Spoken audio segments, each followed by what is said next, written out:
Hi, this is Shui with a review of the Nike Precision 3. This is the third model. The first model I reviewed before, and I wasn't really sure if it's the first one. It just said Precision, but as you can tell, the word air has been eradicated on the third model because it doesn't have any. The difference is they do have a tiny little coin-sized aerosol right at the center of the heel, at the bottom of your foot, so you can feel that air cushioning working, and it works nicely in tandem with the foam midsole. So that's a bit of a disappointment, but still some people like this cushioning the way it is. It's not bad.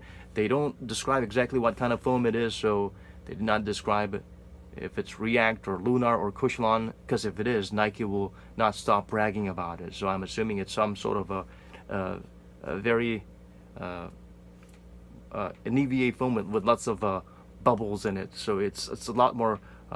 There's a lot more easier compression.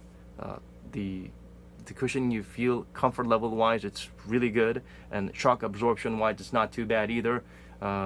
It's the same midsole they used, similar to the 1-in-1, maybe even better in some degrees, at least on the heel. They try to compensate because they do not have an airsole, but still I prefer that coin-size airsole instead of a thicker cushier midsole alone without an airsole.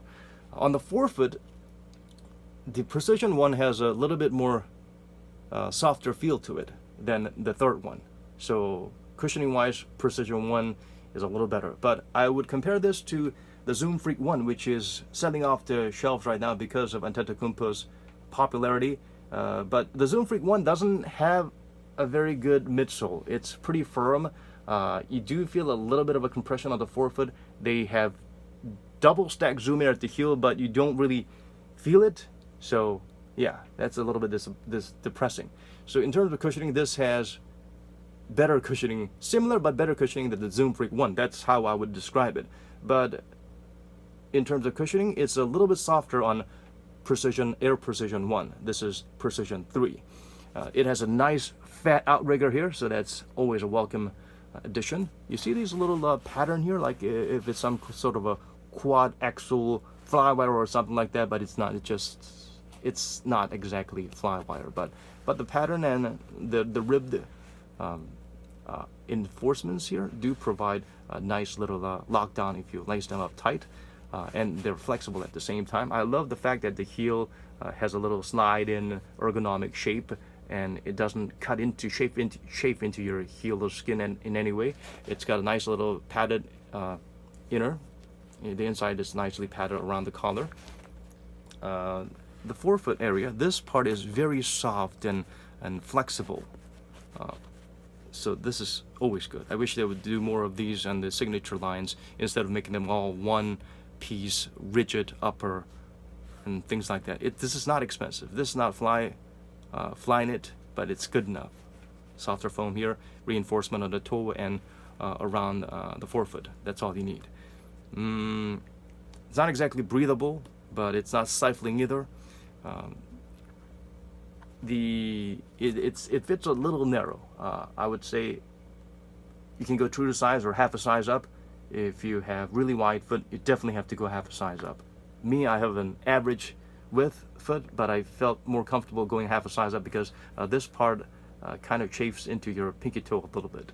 The outsole is definitely an upgrade from Precision 1, because Precision 1, although the pattern looks quite trustworthy, it's kind of flat. So you might, on dusty floors, you might start slipping a bit. So sensitive to dust, less sensitive to dust than this alien crop circle pattern is always a welcome addition on select areas to provide added traction. And as you can tell by the patterns here, there are layers. Some grooves or blades are longer and shorter, so that difference, that variety, provides a little bit more bite. Traction-wise, this is definitely better than the Precision 1 or the Zoom Freaks.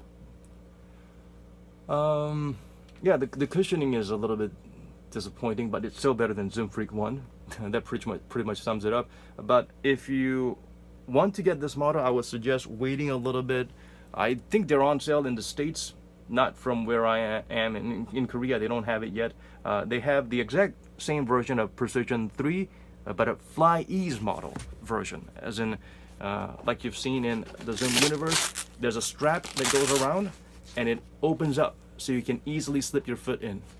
But the upgraded part about the Precision 3 Fly Ease is that it's not all interconnected with the lacing system. They do have a bit of a lacing on the forefoot area, and it actually starts a little bit lower than this Zoom universe, so better lockdown, 1 or 2 laces here, and a strap in the midfoot, so another adjustable, controllable lockdown mechanism, and then the strap that goes around to tighten the Fly Ease entry. So if you want to get a Precision 3 and if you like the traditional lacing system, go with it. But if you want to try the system they implemented in the Zoom universe and in the old days, the Zoom